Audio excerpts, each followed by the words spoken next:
अस्सलाम वालेकुम friends, welcome back to Top Smarties. Drama serial Ehraam Junoon आने वाली ये किस्त तो बहुत ही ज़्यादा इमोशनल होने वाली है। बेशक शानी ने शानजे के लिए रिश्ते के लिए हाँ कर दी, लेकिन फिर भी वो अंदर से पूरी तरह से मुतमिन नहीं। शानजे के बाप को जब बताया गया कि शानी अपने घर वालों के साथ रिश्ते के लिए आना चाहता है, तो बाप का दिल दहल कर रह गया। एक बार अपनी बेटी से दोबारा से कंफर्म करना चाहते हैं। शानजे के पास गए और कहने लगे, शानी बहुत अच्छा लड़का है, मुझे उसकी काबिलियत पर कभी भी शक नहीं हुआ, हर काम बहुत अच्छे से करता है, जिम्मेदारी से करता है। लेकिन बेटा देखो, वो बिजनेस है, उसमें रिस्क लिया जा सकता है, लेकिन ये तुम्हारी जिंदगी है, इसमें रिस्क की गुंजाइश नहीं।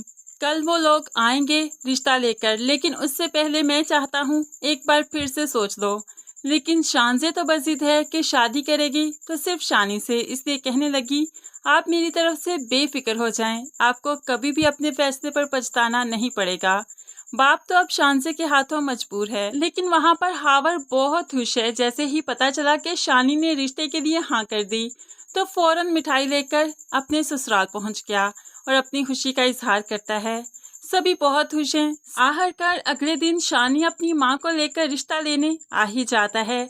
यहाँ पर माँ इनका स्टेटस देखकर झिझक गई कि ये कहाँ और हम कहाँ, मैं भला किसका रिश्ता लेने आई। तभी तो बहुत ही कमज़ोर सी आवाज़ से कहने लगी, मेरी इतनी हैसियत तो नहीं जो मैं बात करने जा रही हूँ, लेकिन मैं चाहती हूँ आप शानजे को मेरी बेटी बना दें। अब बाप अपनी बेटी की ख्वाहिश तो पूरी करना चाहता है, लेकिन फिर भी इन लोगों के साथ अपनी बेटी को रुखसत करना नहीं चाहता। उसकी बेटी जितने नाजों में पली है, वो किसी और घर में अपनी बेटी नहीं भेजना चाहता, इसलिए कह देता है, मेरी एक शर्त है, शानजे यहीं रहेगी, बल्कि शानी उसके साथ यहीं रहेगा घर दामाद बनकर।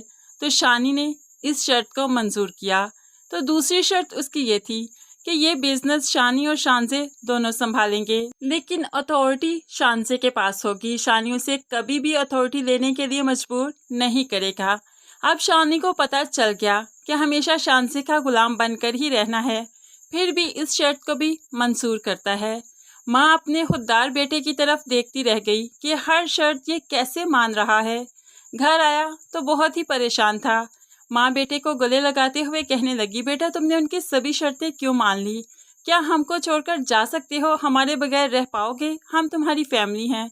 तो यहाँ पर टूटे हुए दिल से शानी कहने लगा, यहाँ पर तो सबने मुझे अजनबी कर दिया सिर्फ शानजे के लिए, तो यहाँ भी तो ऐसे ही जी रहा हूँ जैसे अजनबी हूँ, तो वहाँ पर भी जाकर ऐसे ही जी लूँगा, क्या फ़र्क पड़ता है? बस ये तसल्ली रहेगी कि आप लोगों को खुशियाँ मिल रही हैं, आप लोगों को दौलत मिल रही है, मेरे से भला और क्या आपको चाहिए? मुझे तो बस कुर्बान होना है, तो कुर्बान गाह कोई सी भी हो, क्या फ़र्क पड़ता है? माँ बेटे की इन्हीं बातों पर बहुत ही अफसुर्दा हो जाती है और शायद अब दिल ही दिल में शर्मिंदा है कि मैंने अपने बेटे से कितनी बड़ी आजमाइश मांग ली। लेकिन खैर, शानी को आगे चलकर पता चलेगा कि शानजे इसके लिए कितना अच्छा और बेहतर जीवन साथी बनेगी, जो शानी को कभी भी उसके घर वालों से अलग नहीं रहने देगी, क्योंकि वो जानती है कि शानी की असल खुशी उसकी माँ में है। दूसरी तरफ हावर ने मौका देखते ही शानजे से बात कर ली कि मैं वहाँ पर बहुत ही छोटी सी जॉब करता था, स्टोर पर जॉब करता था, अब मेरा स्टोर वहाँ पर सारा कुछ लॉस हो गया, बर्बाद हो गया, तभी तो मैं वापस आया। लेकिन नादिया को ऐसा लगता है कि मैं वापस जाऊँगा, इसलिए मुझे बार बार वापस जाने की जिद करती है। अब मैं भला उसे कैसे बताऊँ कि मेरे पास तो कुछ भी नहीं। तो शानजे उसे कहने लगी, आप कॉन्फिडेंस पे लें नादिया को और सब कुछ बता दें। लेकिन यह हावर कहने लगा, मुझे कारोबार के लिए सरमाया चाहिए, मैं कारोबार करना चाहता हूँ। अब शानजे को पता चल गया कि इसके इरादे क्या हैं, ये क्या चाहता है, लेकिन अब फिर उसे नादिया को कारोबार शुरू करवा कर तो देना ही पड़ेगा, क्योंकि वो शानी की बहन है और ये सारी नवाजिशें तो वो शानी के लिए करती है, क्योंकि उससे बेपनाह चाहती है। इसीलिए शानी से जुड़े हुए किसी भी रिश्ते को वो दुखी नहीं देख सकती। शानजे की यही आदत तो आगे चलकर शानी को भा जाएगी। तो फ्रेंड्स, ये कमिंग एपिसोड तो बहुत ही ज्यादा इमोशनल होने वाली है। शानजे के साथ रिश्ता तो हो गया, ये तो खुशी की बात हुई, लेकिन जो माँ के साथ जुदाई है बहुत ही इमोशनल है। लेकिन फ्रेंड्स, हमें पूरा यकीन है कि शानजे अपने ससुराल में उनके साथ मिलकर ही रहेगी, वो कभी भी शानी को उसकी माँ से जुदा होने नहीं देगी। आप इस बारे में कैसे सोचते हैं ज़रूर कमेंट्स में बताइएगा। मज़ीद वीडियोस के लिए चैनल को सब्सक्राइब करके साथ बेल नोटिफिकेशन ज़रूर प्रेस कीजिए, ताकि आने वाली हर वीडियो बहुत आसानी से देख सकें। अल्लाह हाफिज़।